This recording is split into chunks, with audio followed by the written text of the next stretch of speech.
Saint Luke was a physician and the writer of one of the 4 Gospels and the Acts of the Apostles.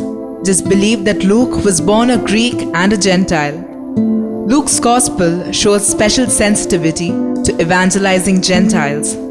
His is also the Gospel of the poor and of social justice. We have to go to Acts to follow the trail of Luke's Christian ministry.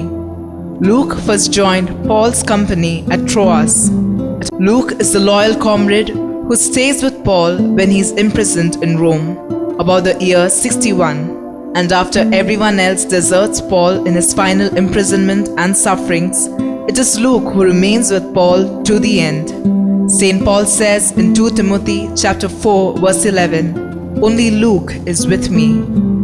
Luke's inspiration and information for his Gospel and Acts came from his close association with Paul and his companions, as he explains in his introduction to the Gospel.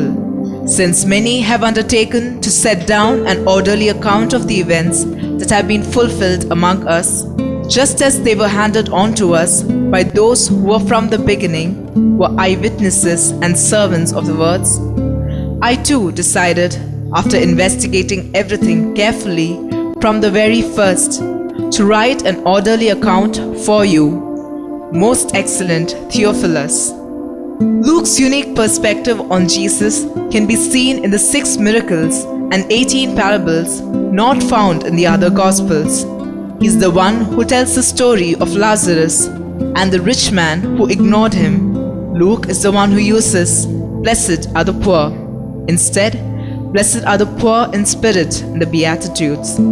Only in Luke's Gospel do we hear Mary's Magnificat, where she proclaims that God has brought down the powerful from their thrones and lifted up the lowly. He has filled the hungry with good things and sent the rich away empty. Luke also has a special connection with the women in Jesus' life, especially Mary.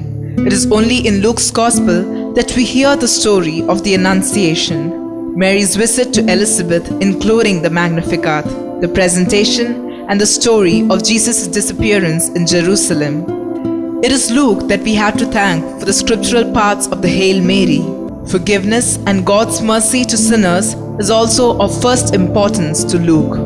Only in Luke do we hear the story of the prodigal son welcomed back by the overjoyed father, and the story of the forgiven woman disrupting the feast by washing Jesus' feet with her tears. Throughout Luke's Gospel, Jesus takes the side of the sinner who wants to return to God's mercy. The earliest tradition we have says that he died at 84 in Viothea in Greece.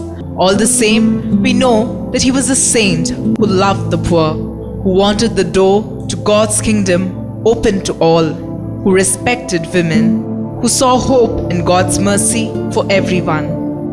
Saint Luke was chosen by God to share his story and that of the early church through his works.